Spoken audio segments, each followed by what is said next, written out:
You've canceled plans before and felt this inner relief. You thought you might feel guilty, but instead it felt like something heavy just lifted off your chest. But then almost immediately you probably wondered if there's something wrong with you. Nothing is. But let me tell you about that relief and what it actually means. It's not laziness or some character flaw dressed up as a preference. That feeling is your nervous system exhaling. And the fact that you've been told your whole life to feel ashamed of it, that's worth examining. Because we live in a culture that has quietly, persistently treated solitude like a symptom. Like if you prefer your own company, there must be some wound underneath it, some attachment trauma or social anxiety, any deficit that drove you inward. And I don't want to sugarcoat it, sometimes that's true. But other times, a person just thinks better alone, feels more like themselves and recovers faster, loves harder, lives fuller, alone. It seems like we're asking the wrong question. Instead of whether solitude is healthy or unhealthy, we should be asking why we were told it had to be one or the other in the first place. Picture someone, let's call her Maya. She's in her late 20s, works in marketing, genuinely likes the people in her life. She's not shy or depressed, but every time a group trip gets planned, she feels this slow dread building in her chest about a week out. She goes anyway, every time, because not going feels like a character indictment. She comes back exhausted in a way that sleep doesn't fix. And for years, she assumed she just wasn't social enough, like a missing version of herself she hadn't grown into yet. It never occurred to her that she wasn't behind, that she could be wired to feel differently about certain things. Elaine Aron's research on highly sensitive people, first published in the 90s but still not widely recognized in mainstream psychology, found that around 15 to 20% of people have nervous systems that take in and process sensory and emotional information more deeply than others. Not more intensely, but more deeply. The distinction matters. These aren't people who cry at commercials because they're fragile, but those whose brains are quite literally doing more work per social interaction than the average person's, running more processes. And when you're doing that, you need more time to defragment. It's how they handle energy management. So when someone like Maya comes home from a group trip and needs days alone before she feels fully human again, she's not being antisocial. She's recovering from something that genuinely cost her more than it cost the person in the seat next to her. And yet, she will probably apologize for it. There's this persistent myth, and I want to be careful here because myths exist for a reason, that human beings are inherently social creatures, and that any deviation from that is a deviation from health. And yes, humans are wired for connection. That part is real. John Cacioppo's decades of research at the University of Chicago showed that loneliness activates the same neural threat responses as physical pain. So we do need people.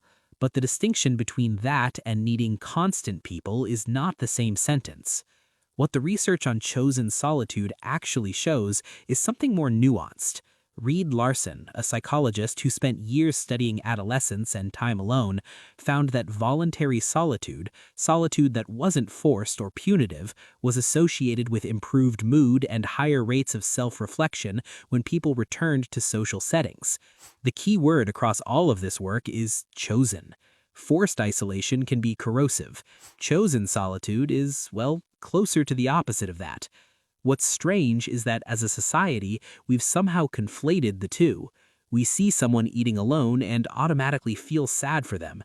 We see someone declining an invitation and assume rejection or depression. We've built a social script where presence equals wellness and absence equals lack. And some people who prefer solitude have internalized that script so deeply they've spent years performing extroversion just to feel more normal.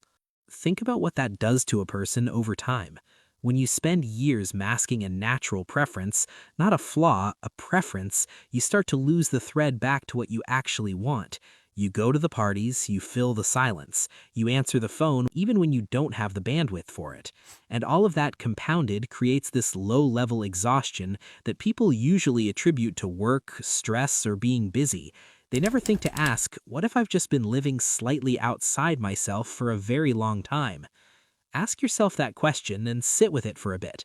because when you finally stop treating solitude like it's a problem, it gives you uninterrupted access to your own inner life, and your inner self is where your values live, where your intuitions get sorted, and where those emotions you were too busy to feel during the week finally get processed. Solitude is a very specific kind of fullness that noise typically prevents. Maya figured this out around 31, not through therapy, but a single weekend where her plans fell through and she just didn't refill them. She read, she cooked something slow, she sat with her own thoughts long enough to actually hear them. And she said later that it was the first time in years she felt like she was living in her own life rather than acting it out. People who are genuinely comfortable alone, not avoidant or shut down, tend to have a clearer sense of what they think before the room influences them, tend to feel more comfortable disagreeing because they've already had the conversation with themselves first, by interrogating their own positions in the quiet. It's a kind of cognitive independence that's become increasingly rare these days. And it's quite easy to romanticize, so I want to be honest. Solitude can also become a hiding place. It can be the comfortable face of avoidance. There's a version of this where someone isn't recharging, instead they're retreating alone, and only the person inside that experience really knows the difference. Recharging feels like restoration, and retreating feels too much like relief that slowly curdles into something flatter, numbness and disconnection. If you've ever spent a weekend completely alone and come out of it feeling vaguely worse instead, that's worth paying attention to also, as useful information about oneself, not as a judgment. The people who seem to navigate solitude best are the ones who don't treat it as an identity. They're not loners, they're just tending to something, the way you'd water a plant. They go inward and then come back, usually more regulated, present, and capable of actual intimacy. Because intimacy requires presence, and that requires you to not completely deplete yourself performing connection that you didn't have the energy for.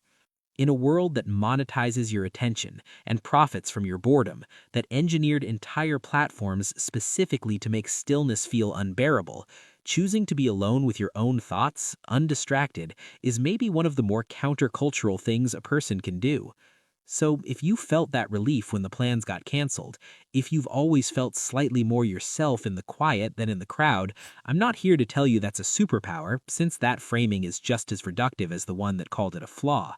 What I will say is this: it's your nervous system and your psychology and your particular way of being in the world telling you something about what you need.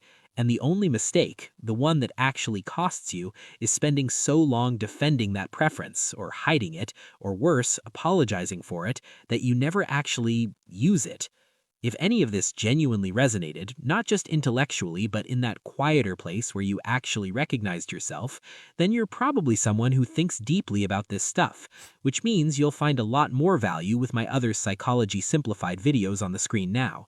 Subscribe if you haven't already, and hit the join button if you want to help keep these psychology deep dives going. Much appreciated.